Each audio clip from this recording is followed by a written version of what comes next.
traffic accident atau kecelakaan lalu lintas didefinisikan sebagai suatu kejadian di jalan umum yang melibatkan setidaknya satu kendaraan bermotor yang dapat mengakibatkan kematian atau cedera, baik pada penumpang, pengemudi, pejalan kaki, maupun pengguna jalan lainnya. Nah, dari sudut pandang epidemiologi, RTA atau Road Traffic Accident dikategorikan sebagai injury atau cedera. Walaupun bukan penyakit infeksius, namun pendekatan epidemiologinya tetap menggunakan konsep host, agent, dan environment, atau yang disebut sebagai segitiga epidemiologi, di mana host yaitu manusia seperti pengemudi dan pejalan kaki, agent itu kendaraan atau energi mekanik, serta environment yaitu kondisi jalan, cuaca, serta infrastruktur. RTA juga termasuk dalam kelompok Non-Communicable Disease Burden Global dan menjadi salah satu penyebab kematian yang sepenuhnya dapat dicegah atau preventable death. Berdasarkan data dari CDC, pada tahun 2021, kecelakaan lalu lintas menyumbang sekitar 1,19 juta kematian di seluruh dunia dan menjadi penyebab kematian utama bagi anak-anak serta dewasa muda usia 5-29 tahun. Selain itu, cedera akibat kecelakaan lalu lintas diperkirakan merugikan perekonomian dunia sekitar 3,6 triliun US dollar per tahunnya. Sedangkan di Indonesia, pada tahun 2024, Kakor Lantas Polri melaporkan setidaknya 3-4 orang tewas setiap jam akibat kecelakaan lalu lintas, dengan total sekitar 1,15 juta kecelakaan sepanjang bulan Januari hingga Desember 2024 dan menewaskan sekitar 27.000 jiwa. Kecelakaan lalu lintas kini menempati posisi ketiga sebagai penyebab kematian terbanyak di Indonesia setelah TBC dan HIV/AIDS. Kecelakaan yang terjadi di Indonesia ini didominasi oleh sepeda motor yang mencapai sekitar 76,42% dari total kendaraan yang terlibat. Selanjutnya, saya akan menjelaskan distribusi epidemiologi terkait person, place, dan time dari road traffic accident atau kecelakaan lalu lintas. Yang pertama itu person. Dewasa usia 15-44 tahun yang menyumbang 59% dari total kematian akibat kecelakaan lalu lintas yang terjadi secara global. Dan 77% korban yang meninggal adalah laki-laki. Di Indonesia, sebagian besar korban meninggal berada dalam rentang usia produktif, yang artinya dampaknya sangat besar bagi perekonomian dan keluarga. Kemudian yang kedua, place atau tempat. Kecelakaan lalu lintas lebih sering terjadi di wilayah dengan kepadatan kendaraan yang tinggi seperti di daerah perkotaan. Namun, kecelakaan di daerah pedesaan cenderung memiliki tingkat keparahan yang lebih tinggi akibat kecepatan kendaraan yang lebih tinggi dan keterbatasan akses ke fasilitas kesehatan. Lokasi spesifik seperti jalan raya utama, jalan antar kota, dan persimpangan merupakan titik rawan kecelakaan karena tingginya volume kendaraan dan kompleksitas arus lalu lintas. Kemudian yang ketiga yaitu dari aspek time atau waktu. Kecelakaan lalu lintas menunjukkan pola tertentu. Kejadian lebih sering terjadi pada jam sibuk, yaitu pada pagi dan sore hari saat aktivitas masyarakat meningkat. Selain itu, kecelakaan pada malam hari seringkali lebih fatal karena visibilitas yang rendah dan faktor kelelahan pengemudi. Faktor cuaca juga memengaruhi, di mana kondisi hujan dapat meningkatkan risiko kecelakaan akibat jalan yang licin dan jarak pandang yang terbatas. Secara keseluruhan, analisis distribusi epidemiologi ini menunjukkan bahwa kecelakaan lalu lintas merupakan masalah kesehatan masyarakat yang dipengaruhi oleh interaksi antara faktor individu, lingkungan, dan waktu. Pemahaman terhadap pola ini penting sebagai dasar dalam merancang intervensi yang efektif, baik melalui edukasi perilaku aman, perbaikan infrastruktur, maupun kebijakan keselamatan. Dalam kajian epidemiologi, road traffic accident diklasifikasikan ke dalam beberapa kategori. Hal tersebut bertujuan untuk memudahkan analisis pola kejadian dan faktor risiko yang terlibat. Yang pertama yaitu berdasarkan jenis tabrakan. Di antaranya, yang pertama, head-on collision atau tabrakan depan-depan. merupakan kecelakaan yang terjadi ketika dua kendaraan bertabrakan secara langsung dari arah yang berlawanan sehingga bagian depan kedua kendaraan tersebut saling menghantam. Jenis kecelakaan ini sering menimbulkan cedera serius atau kematian karena energi benturan yang sangat besar. Yang kedua, yaitu rear end collision atau tabrakan belakang. Kecelakaan yang terjadi ketika satu kendaraan menabrak bagian belakang kendaraan lainnya yang berada di depannya. Biasanya disebabkan oleh jarak aman yang terlalu dekat, pengereman mendadak, atau kurangnya konsentrasi pengemudi. Yang ketiga, yaitu side impact collision atau T-bone, tabrakan dari samping berbentuk T. Terjadi ketika bagian depan suatu kendaraan menabrak sisi kendaraan lain sehingga membentuk huruf T.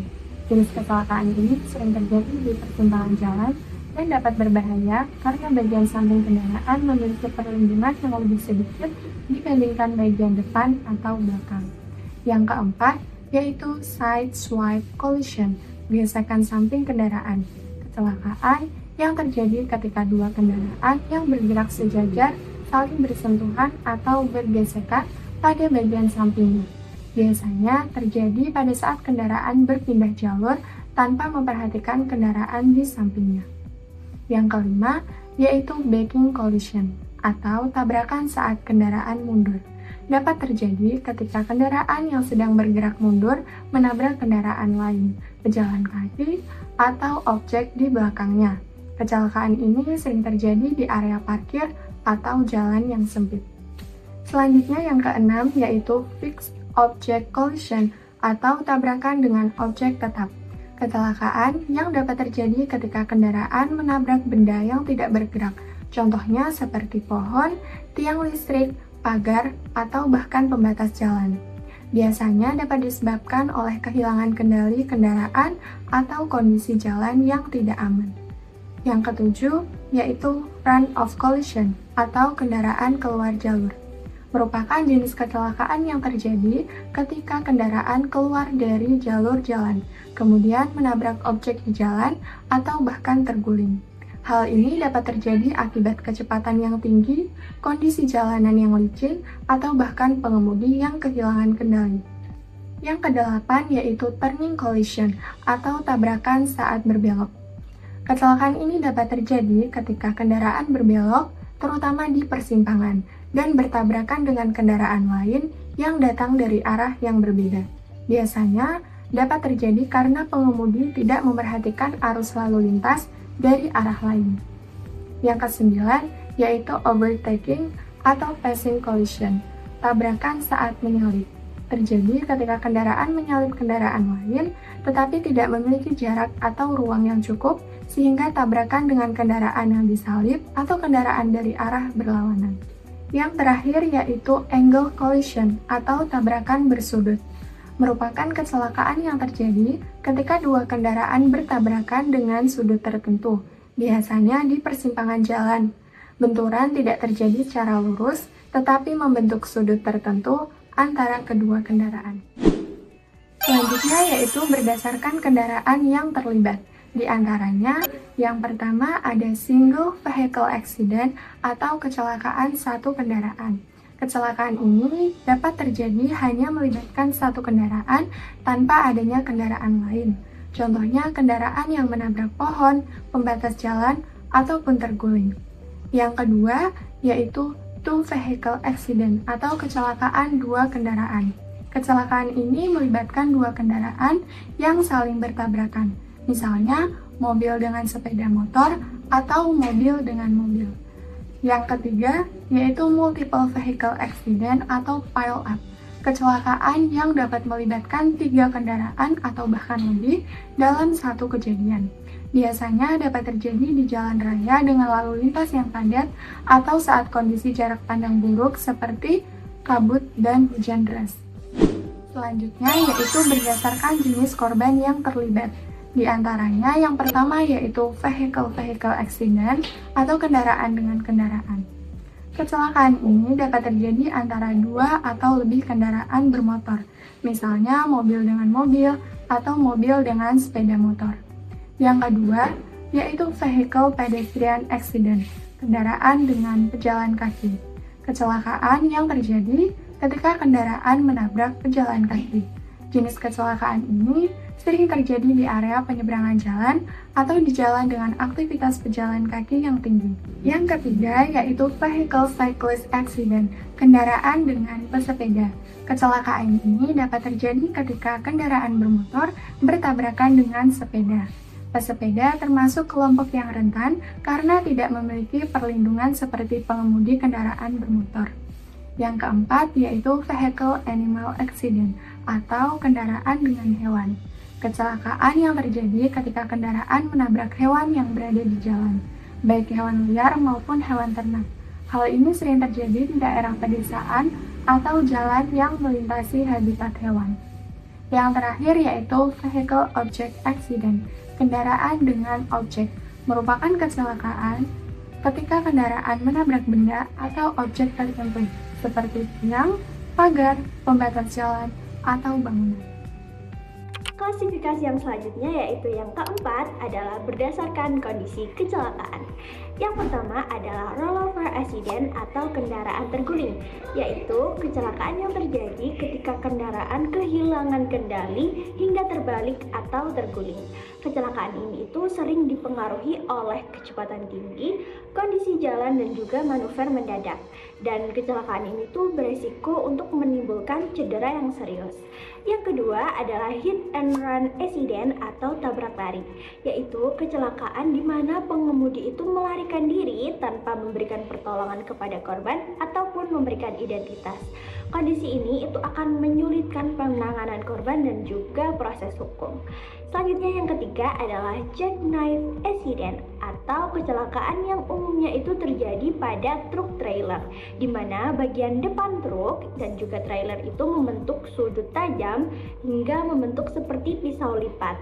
Dan kecelakaan ini tuh biasanya terjadi akibat pengereman mendadak atau jalan yang licin. Selanjutnya yang keempat adalah secondary crash atau kecelakaan lanjutan, yaitu kecelakaan yang terjadi setelah kecelakaan pertama. Biasanya karena pengendara lain itu tidak sempat untuk menghindari lokasi kejadian awal, dan kondisi ini itu sering memperparah dampak dari kecelakaan. Selanjutnya yang kelima adalah parking related accident, yaitu kecelakaan yang terjadi saat kendaraan itu sedang parkir atau berada di pintu keluar masuk area parkir. Meskipun umumnya kecelakaan ini itu ringan, tapi tetap dapat menimbulkan kerusakan dan juga keparahan dari kendaraan.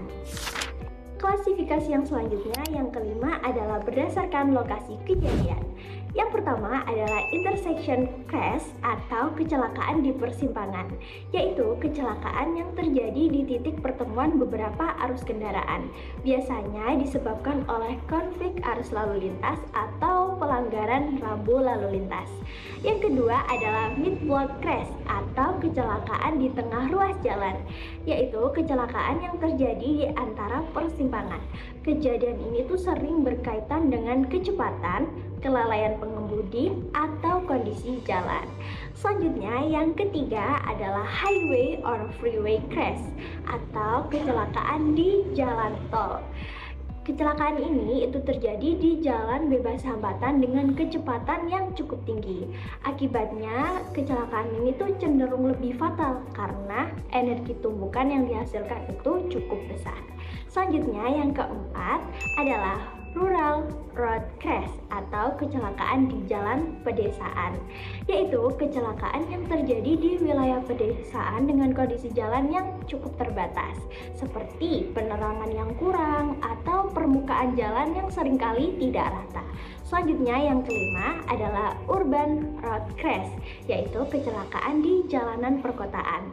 Kecelakaan ini terjadi di area perkotaan dengan lalu lintas yang padat dan interaksi kendaraan yang cukup kompleks dibandingkan dengan wilayah pedesaan. Klasifikasi yang selanjutnya adalah yang keenam berdasarkan tingkat keparahan kecelakaan. Yang pertama adalah fatal accident atau kecelakaan fatal, yaitu kecelakaan yang menyebabkan korban meninggal dunia, baik di lokasi kejadian maupun setelah mendapatkan perawatan intensif di fasilitas layanan kesehatan. Yang kedua adalah serious injury accident atau kecelakaan dengan luka berat, yaitu kecelakaan yang menimbulkan cedera serius seperti patah tulang atau kondisi yang memerlukan perawatan secara intensif. Selanjutnya yang ketiga adalah minor injury accident atau kecelakaan dengan luka ringan, yaitu kecelakaan yang hanya menyebabkan cedera secara ringan dan tidak mengancam jiwa. Selanjutnya yang terakhir adalah yang keempat, property damage only accident, yaitu kecelakaan yang hanya mengakibatkan kerusakan pada kendaraan atau properti tanpa adanya korban luka maupun korban jiwa. Dari berbagai faktor risiko yang sudah dijelaskan sebelumnya, kita bisa melihat bahwa kecelakaan lalu lintas tidak terjadi begitu saja, tapi dipengaruhi oleh banyak hal. Nah, dari kejadian tersebut tentu ada berbagai dampak yang ditimbulkan. Lalu, apa saja dampaknya? Yang pertama, dampak kesehatan. Kecelakaan lalu lintas dapat menyebabkan cedera, mulai dari yang ringan sampai yang berat, bahkan bisa berujung pada kematian. Menurut WHO, sekitar 1,19 juta orang meninggal setiap tahun akibat kecelakaan lalu lintas. Selain itu, korban yang selamat juga bisa mengalami dampak jangka panjang, termasuk gangguan psikologis seperti trauma, kecemasan, atau stres. Yang kedua, dampak sosial. Korban kecelakaan, terutama yang mengalami kecacatan, seringkali mengalami penurunan kualitas hidup dan kesulitan dalam melakukan aktivitas sehari-hari. Tidak hanya itu, kehilangan anggota keluarga akibat kecelakaan juga dapat menimbulkan dampak emosional yang besar bagi orang-orang terdekatnya. Yang ketiga, dampak ekonomi. Kecelakaan lalu lintas dapat menyebabkan kerugian finansial, baik bagi individu maupun negara. Misalnya, seperti biaya pengobatan, perbaikan kendaraan, hingga kehilangan produktivitas karena tidak bisa bekerja lagi. Secara global, kerugian akibat kecelakaan lalu lintas diperkirakan mencapai sekitar 3% dari produk domestik bruto. Yang keempat, dampak terhadap sistem kesehatan.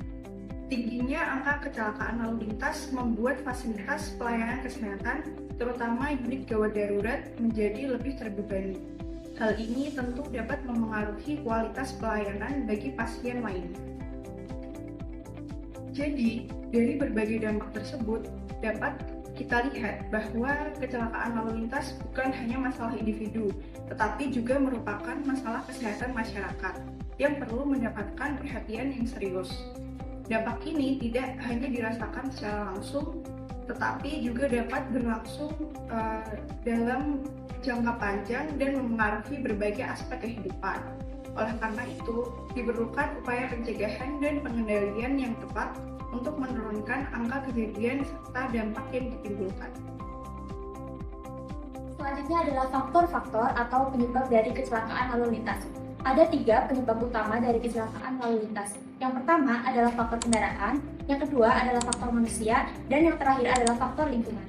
Yang pertama yaitu faktor kendaraan. Faktor kendaraan merupakan salah satu penyebab penting terjadinya kecelakaan lalu lintas.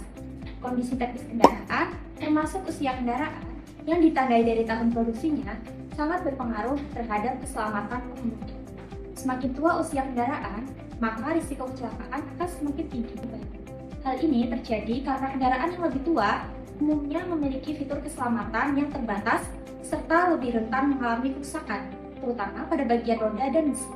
Selain itu, kondisi kendaraan yang tidak pernah diperiksa dan dirawat secara rutin juga dapat meningkatkan risiko kecelakaan. Beberapa masalah teknis yang sering menjadi penyebab kecelakaan antara lain adalah rem yang tidak dapat berfungsi dengan baik, ban pecah, serta penggunaan lampu yang terlalu terang sehingga mengganggu pengendara lain. Yang kedua adalah faktor manusia. Faktor manusia atau faktor pengendara merupakan salah satu penyebab utama kecelakaan lalu lintas. Faktor ini mencakup perilaku, kondisi kesehatan, serta karakteristik yang tidak dapat diubah seperti usia dan jenis kelamin. Dari sisi perilaku, masih banyak pengendara yang melakukan tindakan beresiko, seperti tidak memakai helm saat mengendarai sepeda motor, tidak menggunakan sabuk keselamatan saat berkendara, terutama ketika berkendara dengan kecepatan tinggi, mengkonsumsi alkohol, hingga menggunakan ponsel ketika berkendara. Tidak hanya itu, kondisi fisik seperti kelelahan dan rasa kantuk juga sering menjadi salah satu penyebab kecelakaan. Pengendara yang mengantuk akan sulit berkonsentrasi dan bereaksi dengan cepat terhadap situasi di jalan. Yang ketiga adalah faktor lingkungan. Faktor kondisi fisik jalan merupakan salah satu penyebab penting kecelakaan lalu lintas. Faktor ini mencakup kualitas infrastruktur jalan serta kelengkapan fasilitas pendukung keselamatan. Sesuai dengan peraturan, jalan seharusnya dilengkapi dengan rambu lalu lintas, marka jalan, penerangan, serta alat aman bagi pengguna jalan. Nah, seperti berlubang atau bergelombang menunjukkan bahwa kondisi permukaan jalan tidak mampu memberikan keamanan bagi pengendara, sehingga dapat membuat pengendara kehilangan kendali. Selain itu, kondisi lingkungan jalan juga turut mempengaruhi risiko kecelakaan. Misalnya, persimpangan di wilayah perkotaan menjadi titik rawan karena tingginya interaksi antara kendaraan. Risiko kecelakaan juga dapat meningkat pada waktu tertentu, seperti saat matahari terbit, matahari terbenam, dan terutama pada malam hari, karena jarak pandang pengendara menjadi terbatas. Selanjutnya adalah kelompok rentan dalam kecelakaan lalu lintas.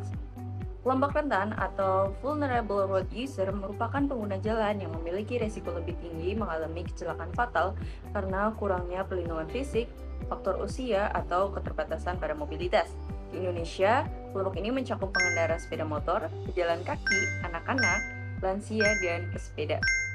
Berdasarkan data resmi Korlantas Polri pada sepanjang tahun 2025, tercatat sekitar 141.608 hingga 158.508 kejadian kecelakaan lalu lintas.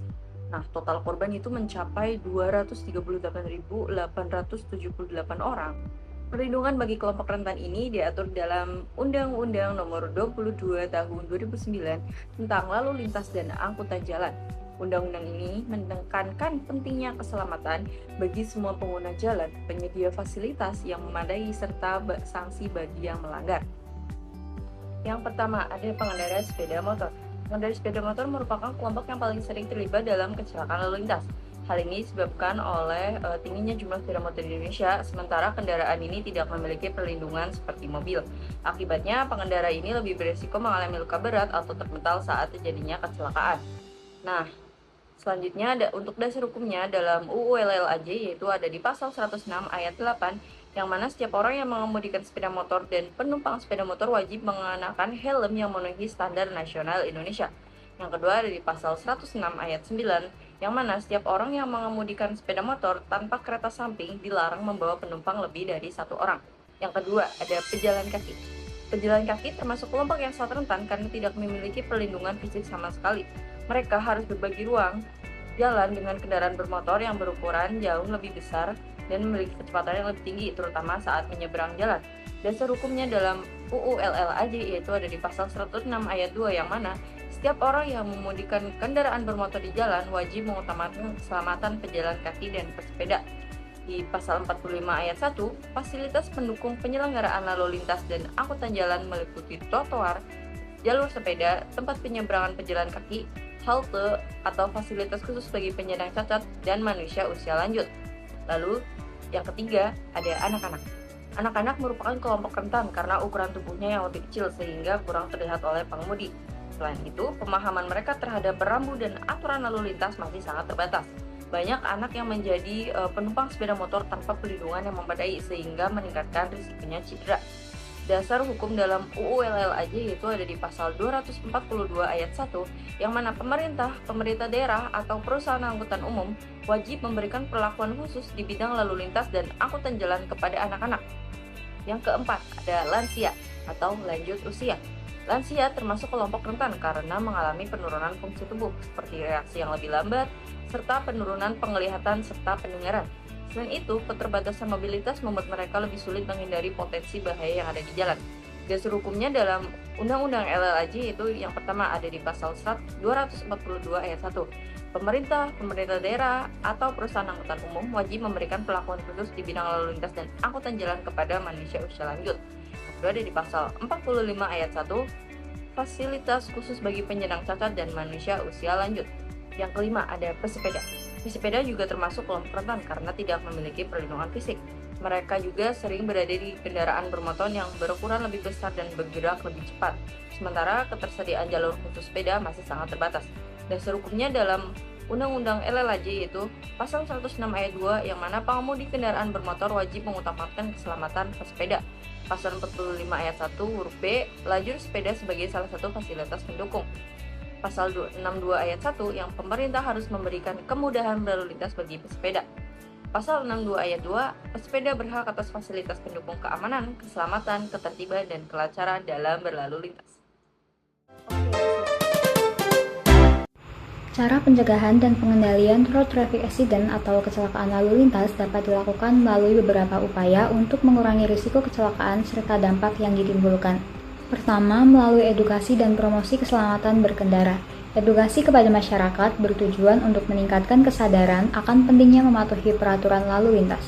Contohnya seperti penggunaan helm bagi pengendara sepeda motor, penggunaan sabuk pengaman saat berkendara, serta menghindari penggunaan ponsel saat mengemudi. Kedua, yaitu melalui penegakan hukum lalu lintas. Penegakan hukum secara tegas terhadap pelanggar lalu lintas seperti melanggar batas kecepatan atau menggunakan perlengkapan keselamatan dapat meningkatkan kedisiplinan masyarakat dalam berkendara. Ketiga, memastikan kendaraan dalam kondisi layak jalan.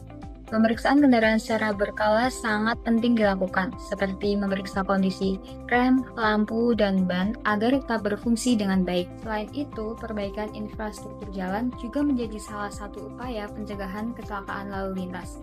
Misalnya, dengan memperbaiki jalan yang rusak, menyediakan rambu lalu lintas yang jelas, serta memastikan penerangan jalan yang memadai.